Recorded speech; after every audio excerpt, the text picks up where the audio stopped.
Oi pessoal, professor Marco aqui, tudo bom com vocês? Bem pessoal, seguindo o nosso cronograma da área de despesas públicas, vamos falar agora um pouquinho sobre a classificação de despesa, como que a gente vê esse modelo de classificação próprio, tá? Em estruturas e sistemas financeiros de controle interno, tá bom? Bem, como que é apresentado essa classificação da despesa em relação aos controles internos? Normalmente, essa classificação ela é vinculada principalmente à lei orçamentária, que vincula-se à PPA. Lembra que na PPA, quando a gente discutiu, a gente falou um pouquinho sobre como que apresenta, ou seja, apresenta por programas, a gente tem objetivos gerais, ou seja, a gente tem objetivos que tem programas, esse programa tem as metas, essas metas são determinadas de forma qualitativa e de forma quantitativa. É o que a gente vai ver agora. Então, como que a gente consegue classificar a despesa em relação ao sistema financeiro orçamentário governamental, que se ligue também com essas características. Lembrando que essa classificação não é uma classificação vinculada a plano de contas contábil, tá? É uma classificação de controle interno, tá bom? Bem, e como que funciona a estrutura? Então, nós temos uma estrutura que parte de um órgão ou da estrutura que vai estar fazendo gasto, ou seja, quem que vai gastar, que órgão público vai gastar efetivamente, que secretaria, se for um município ou um estado vai gastar, que ministério vai gastar.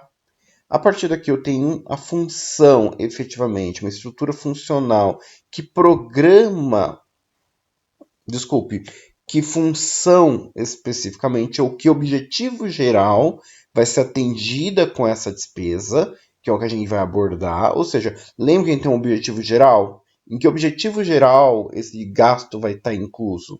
Depois nós vamos ter uma classificação por programa, efetivamente aqui por programa, e por fim nós temos uma classificação do gasto por natureza, ou seja, que tipo de gasto está sendo feito, que vai estar atrelado a um programa dentro de uma função geral que está sendo executado por um determinado órgão, que fica basicamente da seguinte forma.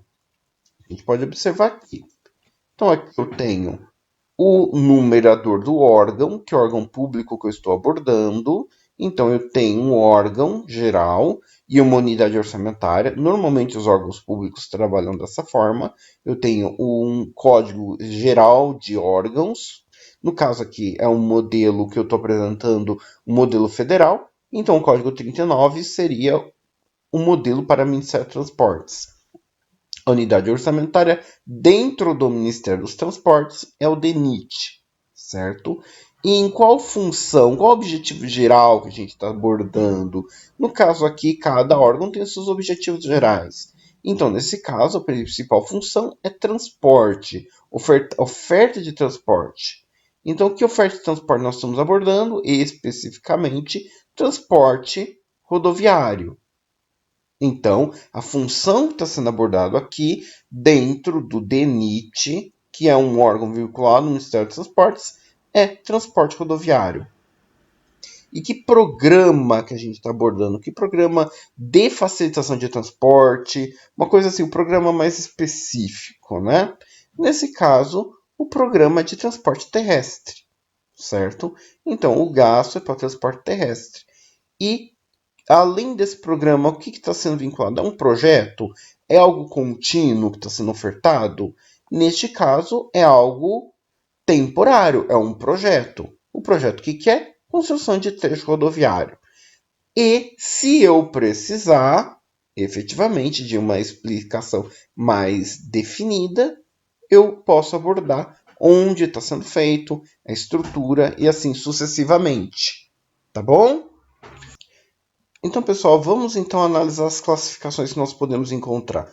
Primeira classificação que nós vimos anteriormente é uma classificação institucional, que é basicamente a estrutura de alocação, onde vai ser colocado o dinheiro efetivamente, em que órgão que vai ser colocado. Então, na classificação institucional nós definimos o órgão, que é a unidade orçamentária, ou seja, às vezes num orçamento pequeno, numa prefeitura, eu vou ter um código só, às vezes para o órgão e para a unidade orçamentária. Mas às vezes eu posso ter mais, depende da repartição que eu estou utilizando. Então, na federação, a gente encontra normalmente essa classificação, mas ela pode ocorrer de forma diferente em estados e municípios, tá bom?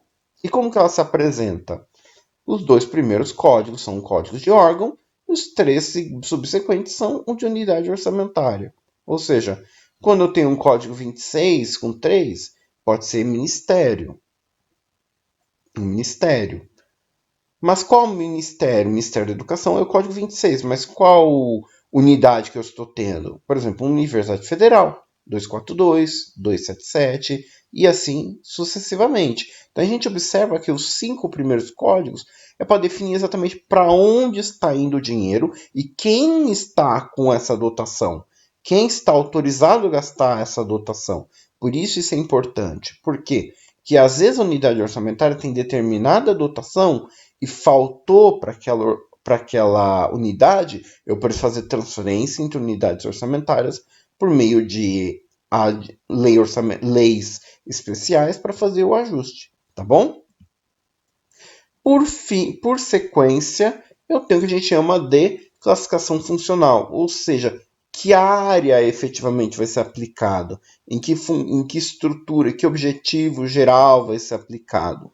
Então, normalmente, esse objetivo geral, eu tenho o que a gente chama de função e subfunção. Normalmente, um orçamento está vinculado a uma determinada função, e essa função vai direcionar em que área essa despesa está sendo gasta. Então, a gente chama de classificação funcional, ou seja, a função geral ou a missão institucional daquele órgão público, ou seja, é transporte, é saúde, é educação, é defesa. Então, isso vai determinar de forma geral para onde está indo o recurso. E depois, eu tenho uma subfunção, ou seja, para aquela função geral, às vezes eu tenho especificidades dela. Ou seja, vamos pensar no exemplo que nós estamos usando aqui, que é transporte. Eu tenho transporte aéreo, transporte rodoviário, transporte marítimo. Então, para que tipo de transporte é? Às vezes, no caso, é para transporte rodoviário. Eu tenho N outros itens que eu vou estar determinando a partir da subfunção. Tá bom? E por terceiro, eu tenho o que a gente chama de estrutura programática, ou seja, os programas que estão determinados lá no plano plurianual, que têm os seus gastos efetivos já definidos de forma quantitativa e de forma qualitativa, eu tenho que apresentar em qual programa que vai estar alocado este valor da Lua vinculado ao PPA. Aqui vocês observam claramente como que está vinculado. Ou seja, esse gasto que eu vou fazer está vinculado dentro de um programa na PPA e representado aqui, tá? E o que seria esse programa? O programa é como vai ser executado determinado objetivo de forma quantitativa, como a gente discutiu. Então, quais tipos de programas que eu vou encontrar para a gente poder observar? Eu tenho atividades, projetos e operações especiais que nós vamos ver daqui a pouquinho. O que seriam atividades, projetos e operações especiais? Para cada um, eu vou ter uma aplicação diferente. Como a gente já apresenta aqui, ou seja, cada programa tem uma ação que podem ser definidas por projetos, atividades e operações especiais, e para cada qual tenho metas efetivas de forma qualitativa e valores quantitativos de gasto. Então, nós podemos definir como ação, ou seja, essas operações que a gente encontra necessariamente é o que vai ser apresentado, como a gente já discutiu lá anteriormente, como que vai ser representado aqui. Então eu tenho, primeiro item 1, é uma atividade. Uma atividade normalmente que a gente encontra é um programa contínuo. Ou seja, uma atividade é algo que é contínuo ao longo do tempo. Por exemplo, a fiscalização é algo contínuo, sempre vai ter. Então, essa atividade eu reconheço, essa ação que eu caracterizo como uma atividade é algo contínuo e permanente, sempre vai ter, porque vai resultar sempre num serviço necessário. Um projeto é algo específico que tem começo e fim. Para ofertar um produto ou um serviço, ele tem um começo e tem um fim. Seja, por exemplo, para construir uma rodovia, construir uma escola, implantar um procedimento, tudo isso tem um começo e tem um fim. Então a gente define como um projeto. E o que não seja nenhuma atividade, nenhum projeto, mas é um outro tipo de despesa que vai melhorar o investimento e os serviços governamentais, a gente considera como uma operação especial. E para finalizar, dentro dessa classificação, vocês reparam bem que ela é bem mais diferente da classificação de receitas dentro das estruturas de financiamento.